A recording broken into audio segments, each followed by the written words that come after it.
తిరుపతి స్థానిక బండ్ల వీధి శ్రీ ఆంజనేయ స్వామి భజన మందిరంలో దాదాపు 10 రోజుల పాటు అత్యంత వైభవంగా శ్రీరామనవమి వేడుకలు జరిగాయి. సీతారాముల కళ్యాణం, అదే విధంగా శ్రీరామ పట్టాభిషేకానికి నగర ప్రజలు విశేషంగా తరలివచ్చారు. నవమి ఉత్సవాలు దిగ్విజయంగా పూర్తి అవడంతో స్థానిక బండ్ల వీధి శ్రీ ఆంజనేయ స్వామి వారి భజన మందిరం వద్ద లక్ష్మీ నారాయణ హార్డ్వేర్స్ అధినేత మాజీ town bank chairman Tondamunati Venkatesh Reddy దంపతులు భక్తులకు అన్నదానం నిర్వహించారు. ఈ కార్యక్రమంలో రాయలసీమ రంగస్థల చైర్మన్ గుండాల గోపీనాథ్, తొండమునాటి సుబ్రహ్మణ్యం రెడ్డి, మురుకంబట్టు చంద్రారెడ్డి, దుగాండ్ల పురుషోత్తం రెడ్డి, శ్రీను, గోపి, తొండమునాటి భూషణ్ రెడ్డి తదితరులు పాల్గొన్నారు.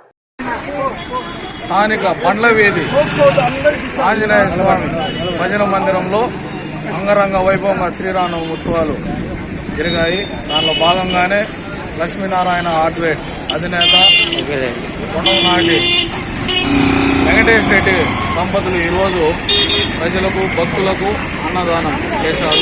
శ్రీరాముని ఆశీస్సులతో ప్రతి ఒక్కరూ సుఖ సంతోషాలతో ఉండాలని ప్రతి ఏడు లక్ష్మీనారాయణ హార్డ్వేర్స్ అధినేత కొండమనాటి వెంకటేష్ రెడ్డి దంపతులు అన్నదానం చేస్తున్నారు. ప్రతి ఒక్కరికి శ్రీరాముని ఆశీస్సులు కలగాలని కోరుకుంటూ జై శ్రీరామ్.